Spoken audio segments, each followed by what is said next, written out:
राष्ट्रीय समय न्यूज में आपका स्वागत है। आइए देखते हैं जिले की प्रमुख खबरें।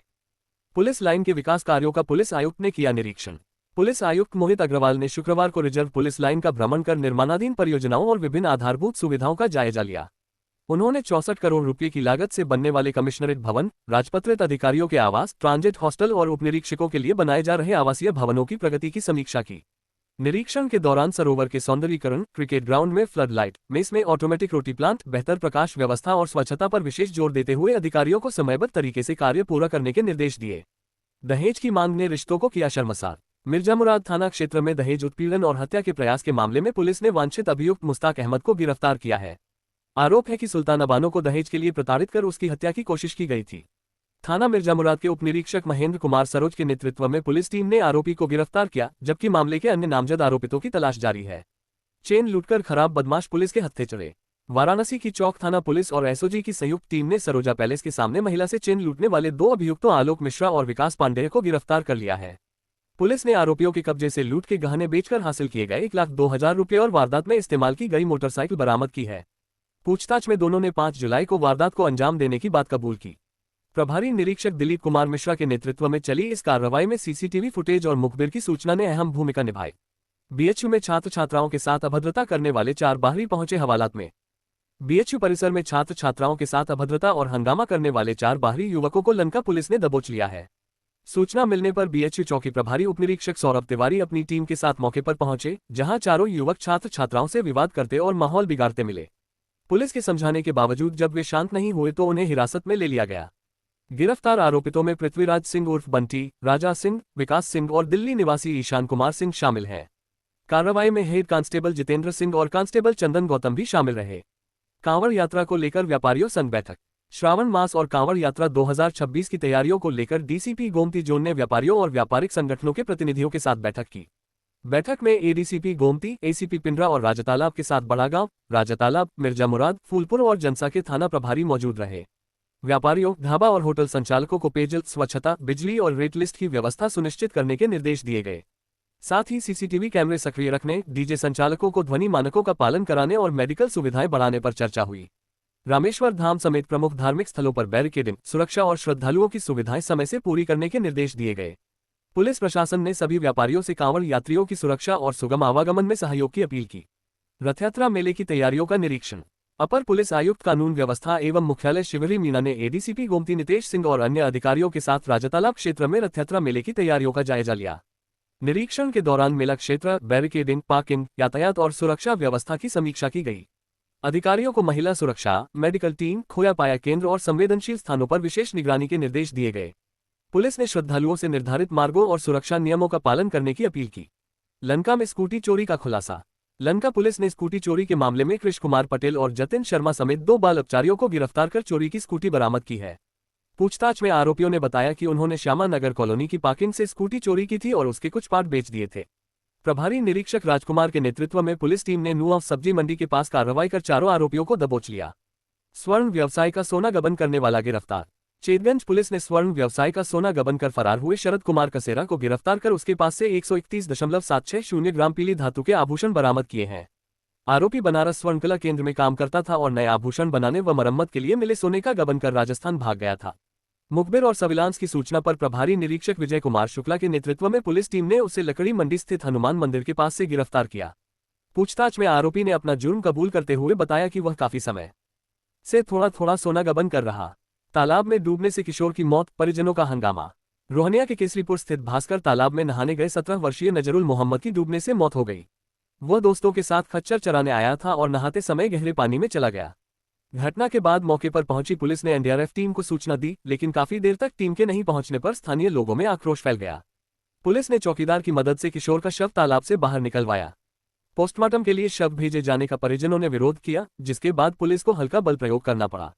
मृतक नजरुल अपने परिवार में सबसे बड़ा था। उसकी मौत से पूरे गांव में मातम पसरा हुआ है। इंस्टाग्राम पर फर्जी आईडी बनाकर ठगी करने वाला गिरफ्तार। साइबर वज्र अभियान के तहत वाराणसी साइबर क्राइम थाना पुलिस ने इंस्टाग्राम पर कपड़ों का फर्जी विज्ञापन देकर लोगों से ठगी करने वाले इश्तियाक हुसैन को गिरफ्तार किया है। आरोपी के पास से एक मोबाइल फोन और 25,500 रुपये नकद बरामद हुए हैं। पुलिस के मुताबिक आरोपी पहले इंस्टाग्राम पर फर्जी आईडी बनाता था, फिर कपड़ों की बिक्री का विज्ञापन देकर लोगों से एडवांस के नाम पर ऑनलाइन पैसे मंगवाकर ठगी करता था। पुलिस आयुक्त मोहित अग्रवाल के निर्देशन में डीसीपी अपराध नीतू काद्यान, एडीसीपी नृपेंद्र और एसीपी साइबर विनय द्विवेदी की निगरानी में साइबर क्राइम टीम ने कार्रवाई की। प्रभारी निरीक्षक उदयवीर सिंह के नेतृत्व में हुई इस कार्रवाई के बाद आरोपी के खिलाफ आईटी एक्ट समेत विभिन्न धाराओं में मुकदमा दर्ज कर आगे की जांच की जा रही है। महिलाओं पर अभद्र टिप्पणी करने वाला युवक गिरफ्तार। मिशन शक्ति अभियान के तहत लोहता पुलिस ने महिलाओं पर अभद्र टिप्पणी और अश्लील इशारे करने के आरोप में विशाल मौर्य को गिरफ्तार किया है। क्षेत्र भ्रमण के दौरान महिला उपनिरीक्षक विजेता कुमारी को सूचना मिली कि एक युवक राह चलती महिलाओं पर अश्लील गाने गाकर फप्तियां कस रहा है। इसके बाद पुलिस ने तत्काल कार्रवाई करते हुए उसे पकड़ लिया। थानाध्यक्ष दिगंबर उपाध्याय की टीम ने आरोपी को प्राथमिक विद्यालय लोहता से रहीमपुर जाने वाली गली से गिरफ्तार किया। ऑपरेशन नन्हे फरिश्ते के तहत 2 नाबालिग सुरक्षित बरामद। वाराणसी रेलवे स्टेशन पर ऑपरेशन नन्हे फरिश्ते के तहत आरपीएफ टीम ने प्लेटफॉर्म नंबर 4 और 5 से 2 नाबालिग बच्चों को सुरक्षित बरामद किया। दोनों बच्चे आजमगढ़ के मुबारकपुर के रहने वाले हैं और घर से नाराज होकर बिना बताए निकल आए थे। ड्यूटी पर तैनात हेड कांस्टेबल उपेंद्र कुशवाहा और महिला कांस्टेबल प्रीति ने बच्चों से पूछताछ के बाद उन्हें आरपीएफ पोस्ट लाया। बच्चों की सुरक्षा को देखते हुए चाइल्ड हेल्पलाइन 1098 को सूचना दी गई, जिसके बाद सुपरवाइजर शिव कुमार मौके पर पहुंचे। आवश्यक औपचारिकताएं पूरी करने के बाद दोनों बच्चों को सकुशल चाइल्ड लाइन टीम की सुपुर्द कर दिया गया। भिक्षावृत्ति मुक्त काशी अभियान में 13 भिक्षुकों को भेजा गया आश्रय गृह। भिक्षावृत्ति मुक्त काशी योजना के तहत रेलवे सुरक्षा बल और अपना घर आश्रम की संयुक्त टीम ने कैंट रेलवे स्टेशन पर विशेष अभियान चलाया। इस दौरान सर्कुलेटिंग एरिया, यात्री हाल और प्लेटफॉर्म नंबर 1 से 9 तक सघन जांच की गई। SI Ramkunwar, SI Pramod Kumar, head constable Upendra Kushwaha समेत आरपीएफ और अपना घर आश्रम की टीम ने कुल 13 लोगों को भिक्षावृत्ति करते हुए पाया। सभी लोगों को अभियान के तहत एकत्र कर आवश्यक कार्रवाई के बाद एम्बुलेंस से सामने घाट स्थित अपना घर आश्रम भेज दिया गया। अधिकारियों ने बताया कि काशी को भिक्षावृत्ति मुक्त बनाने के लिए यह अभियान लगातार चलाया जा रहा है। बारिश के बीच छाता लेकर सड़कों पर उतरे नगर आयुक्त। मूसलाधार बारिश के बीच नगर आयुक्त हिमांशु नागपाल खुद छाता लेकर आंध्रा पुल समेत जलभराव वाले संवेदनशील इलाकों का निरीक्षण करने सड़क पर उतरे। उन्होंने नालियों और गली पिट की व्यवस्था का जायजा लेते हुए अधिकारियों को सतर्क रहने के निर्देश दिए। नगर आयुक्त ने कहा कि बारिश के दौरान कहीं भी जलभराव की स्थिति नहीं बननी चाहिए और नालियों में कचरा या अन्य अवरोध मिलने पर उसे तत्काल हटाया जाए।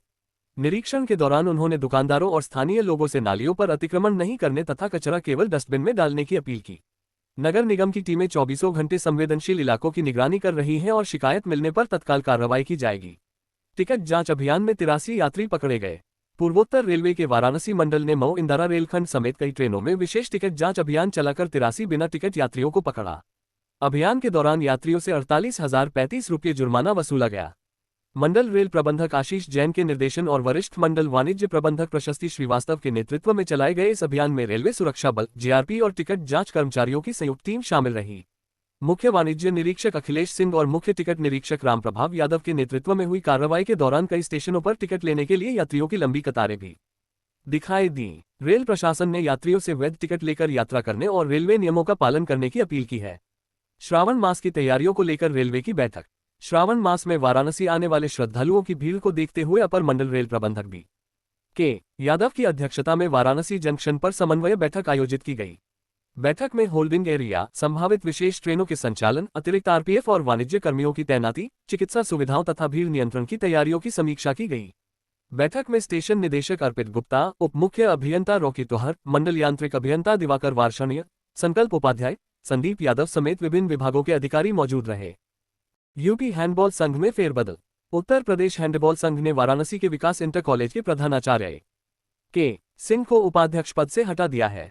उनकी जगह वाराणसी हैंडबॉल संघ के कोषाध्यक्ष और समाजसेवी प्रखर शुक्ला को नया उपाध्यक्ष बनाया गया है। संघ के कार्यकारी महासचिव अमित पांडे किशन ने बताया कि संगठन को मजबूत और पारदर्शी बनाने के लिए यह निर्णय लिया गया है। प्रखर शुक्ला की नियुक्ति पर खिलाड़ियों और खेल प्रेमियों ने खुशी जताई है। रथयात्रा पर रोटरी क्लब ने शुरू की प्याऊ सेवा। भगवान श्री जगन्नाथ रथयात्रा के पावन अवसर पर रोटरी क्लब वाराणसी सेंट्रल ने श्रद्धालुओं के लिए निःशुल्क शीतल जल प्याऊ सेवा का शुभारंभ किया। इस दौरान क्लब के सदस्यों ने भगवान जगन्नाथ, बलभद्र और माता सुभद्रा का दर्शन पूजन कर जनकल्याण की कामना की। क्लब की अध्यक्षा डॉक्टर ऋतु गर्ग ने कहा कि रोटरी हमेशा सेवा और समर्पण की भावना के साथ समाज के लिए कार्य करता है। कार्यक्रम संयोजक सर्वेश अग्रवाल और राम मोहन अग्रवाल ने सभी अतिथियों का स्वागत किया। इसके बाद सर्वेश अग्रवाल के आवास पर प्रसाद और सहभोज का आयोजन किया गया। कार्यक्रम में मनोज जाजदिया, अनिल जाजदिया, अनुज डिडवानिया, आर के चौधरी, अशोक अग्रवाल, ऋषभ चंद जैन, वी एन कपूर, राजेश भार्गव, चुन्नी लाल पटेल, अमित जैन, मनीष अग्रवाल और अन्य रोटेरियंस मौजूद रहे। मंदिर और स्कूल के आसपास मजनूगिरी पड़ी भारी। हरिश्चंद्र पार्क, काल भैरव मंदिर और बालिका इंटर कॉलेज के आसपास राह चलती महिलाओं और छात्राओं पर फप्तियां कसना 3 युवकों को महंगा पड़ गया। खुद को फिल्मी हीरो समझ रहे दिनेश, मनोज और लखेंद्र को कोतवाली पुलिस ने हकीकत का आईना दिखा दिया। प्रभारी निरीक्षक राजेश त्रिपाठी के नेतृत्व में महिला उप निरीक्षक रोशनी नरवरिया की टीम ने तीनों शोधों को धर दबोचा। अब सड़क पर हीरोगिरी दिखाने वाले इन युवकों के खिलाफ बीएनएस की धाराओं में मुकदमा दर्ज कर आगे की कार्रवाई की जा रही है। बीएचयू में प्रोफेसर प्रमोद सिंह बने विभागाध्यक्ष। काशी हिंदू विश्वविद्यालय के कुलपति प्रोफेसर अजीत कुमार चतुर्वेदी ने प्रोफेसर प्रमोद कुमार सिंह को चिकित्सा विज्ञान संस्थान के रेडियो डायग्नोसिस एवं इमेजिंग विभाग का अध्यक्ष नियुक्त किया है। उनका कार्यकाल 3 वर्षों का होगा। प्रोफेसर प्रमोद सिंह पूर्व विभागाध्यक्ष प्रोफेसर अमित नंदन धर चतुर्वेदी का स्थान लेंगे। उनकी नियुक्ति की खबर मिलते ही मिर्जापुर के जद्दूपुर और कछवा क्षेत्र में बधाई देने वालों का तांता लग गया। प्रोफेसर प्रमोद सिंह स्वर्गीय केदारनाथ सिंह के पुत्र हैं और उनकी माता श्रीमती दुर्गावती देवी हैं। उनकी इस उपलब्धि से क्षेत्र में खुशी का माहौल है। दिवंगत मुख्य आरक्षी के परिवार को मिला 20 लाख रुपये का बीमा चेक। पुलिस आयुक्त मोहित अग्रवाल ने पुलिस कार्यालय में आयोजित कार्यक्रम में गंभीर बीमारी से दिवंगत मुख्य आरक्षी रवि प्रकाश सिंह की पत्नी को 20 लाख रुपये की बीमा धनराशि का चेक सौंपा। इस दौरान बैंक ऑफ बड़ौदा के आरबीडीएम धर्मेंद्र कुमार भी मौजूद रहे। पुलिस आयुक्त ने दिवंगत पुलिसकर्मी को श्रद्धांजलि देते हुए कहा कि विषम परिस्थितियों में समाज की सेवा करने वाले पुलिसकर्मियों के परिवारों की सुरक्षा सुनिश्चित करना प्राथमिक जिम्मेदारी है। उन्होंने बताया कि बैंक ऑफ बड़ौदा के नए पुलिस सैलरी पैकेज के तहत दुर्घटना बीमा कवरेज बढ़ाकर 2.30 करोड़ रुपये तक कर दिया गया है, जिससे पुलिसकर्मियों और उनके परिवारों को अधिक आर्थिक सुरक्षा मिलेगी। ट्रक की चपेट में आने से 5 वर्षीय मासूम की मौत। आदमपुर थाना क्षेत्र के पांड्या पेट्रोल पंप के पास भदोह चुंगी रोड किनारे पटरी पर रह रहे परिवार के 5 वर्षीय बच्चे धनराज विश्वकर्मा की छड़ लदे ट्रक की चपेट में आने से दर्दनाक मौत हो गई। हादसे के बाद मौके पर चीख पुकार मच गई और परिजनों का रो रोकर बुरा हाल है। प्रत्यक्षदर्शियों के अनुसार ट्रक चालक नशे में धुत था। दुर्घटना के बाद ट्रक को बसंता कॉलेज मोड़ के पास खड़ा कर दिया गया। सूचना मिलते ही पुलिस मौके पर पहुंची और चालक को हिरासत में लेकर आदमपुर थाने ले गई। कांवड़ यात्रा की तैयारियों को लेकर व्यापारियों संग बैठक। पिंडरा, श्रावण मास और कांवड़ यात्रा की तैयारियों को लेकर एसीपी पिंडरा प्रशांत सिंह ने व्यापारियों और व्यापारिक संगठनों के साथ बैठक कर आवश्यक दिशा निर्देश दिए। उन्होंने ढाबों और होटलों पर पेयजल, स्वच्छता, बिजली, रेट लिस्ट और सीसीटीवी की व्यवस्था सुनिश्चित करने के साथ डीजे संचालकों को ध्वनि मानकों का पालन करने के निर्देश दिए।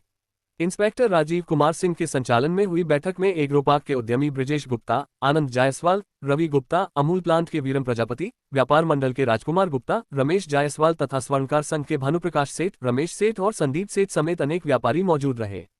भदोही और सीसीएचटी की शानदार जीत, सेमीफाइनल की तस्वीर साफ। 18वें ओलंपियन विवेक सिंह स्मारक राज्य स्तरीय हॉकी टूर्नामेंट के तीसरे दिन भदोही ने बीएचयू को 10-0 से हराकर सेमीफाइनल में प्रवेश किया। विवेक पाल ने 3 गोल किए। दूसरे मैच में सीसीएचटी ने यूपी कॉलेज को 7-0 से मात दी, जिसमें अनूप टोपनो और विनय ने 2-2 गोल दागे। गोल औसत के आधार पर विवेक अकेडमी की टीम सेमीफाइनल की दौड़ से बाहर हो गई। बस ट्रैवल संचालक ने विषाक्त पदार्थ खाकर दी जान। सिगरा थाना क्षेत्र के चंदुआ चित्तूपुर में शुक्रवार को बस ट्रैवल संचालक अतुल कुमार सिंह 29 ने विषाक्त पदार्थ खाकर जान दे दी। हालत बिगड़ने पर परिजन उन्हें शिवपुर स्थित ऑक्टेविया अस्पताल ले गए, जहां चिकित्सकों ने मृत घोषित कर दिया। मूल रूप से गाजीपुर के सैदपुर निवासी अतुल अपनी मां के नाम से संचालित शारदा ट्रैवल्स का काम देखते थे। 6 भाई बहनों में सबसे छोटे अतुल ने घटना से पहले अपने चचेरे भाई अवधूत सिंह को फोन कर विषाक्त पदार्थ खाने की जानकारी दी थी। इंस्पेक्टर शिवाकांत मिश्रा ने बताया कि शव को पोस्टमार्टम के लिए भेज दिया गया है और आत्मघाती कदम उठाने के कारणों की जांच की जा रही है। सीर गोवर्धनपुर वाराणसी एक्सप्रेस का आज होगा भव्य स्वागत। अमृतसर के छेहरटा और वाराणसी के बीच शुरू हुई नई त्रैसाप्ताहिक ट्रेन अब सीर गोवर्धनपुर वाराणसी एक्सप्रेस के नाम से जानी जाएगी। शनिवार दोपहर 12:15 बजे ट्रेन के कैंट स्टेशन पहुंचने पर पारंपरिक तरीके से स्वागत किया जाएगा। ट्रेन लुधियाना, अंबाला, लखनऊ, सुल्तानपुर और जौनपुर सिटी समेत कई स्टेशनों पर ठहरते हुए वाराणसी पहुंचेगी। सीर गोवर्धनपुर वाराणसी एक्सप्रेस का आज होगा भव्य स्वागत। अमृतसर के छेहरटा और वाराणसी के बीच शुरू हुई नई त्रैसाप्ताहिक ट्रेन अब सीर गोवर्धनपुर वाराणसी एक्सप्रेस के नाम से जानी जाएगी। शनिवार दोपहर 12:15 बजे ट्रेन के कैंट स्टेशन पहुंचने पर पारंपरिक तरीके से स्वागत किया जाएगा। ट्रेन लुधियाना, अंबाला, लखनऊ, सुल्तानपुर और जौनपुर सिटी समेत कई स्टेशनों पर ठहरते हुए वाराणसी पहुंचेगी। गोरखपुर अहमदाबाद एक्सप्रेस की एस बड़ी बोगी से लाखों के गहने चोरी। गोरखपुर अहमदाबाद एक्सप्रेस की एक बोगी से यात्री का पर्स चोरी होने का मामला सामने आया है। पर्स में करीब 3.70 लाख रुपए के आभूषण, नकदी और अन्य जरूरी सामान रखा था। अहमदाबाद निवासी अंकिता ने बताया कि वाराणसी जंक्शन पर नींद खुलने पर पर्स गायब मिला। मामले की जांच जीआरपी कर रही है। मुंबई जाने वालों के लिए राहत, आज से चलेगी Azamgarh Bandra terminus special. Mumbai route पर यात्रियों की भारी भीड़ को देखते हुए पूर्वोत्तर रेलवे ने Azamgarh Bandra terminus special train चलाने का फैसला किया है। गाड़ी संख्या 05183 आजमगढ़ बांद्रा टर्मिनस स्पेशल 18 जुलाई से 26 सितंबर तक प्रत्येक शनिवार को चलेगी और वाराणसी के रास्ते कुल 11 फेरे लगाएगी। ये ट्रेन आजमगढ़ से रात 10:30 बजे रवाना होकर बनारस स्टेशन पर 2:35 बजे पहुंचेगी। वापसी में गाड़ी संख्या 05184 बांद्रा टर्मिनस आजमगढ़ स्पेशल 20 जुलाई से 28 सितंबर तक प्रत्येक सोमवार को संचालित होगी। राष्ट्रीय समय न्यूज काशी में बस आज इतना ही। हर छोटी बड़ी खबर समय से पाने के लिए हमारे चैनल को सब्सक्राइब और लाइक करना न भूलें।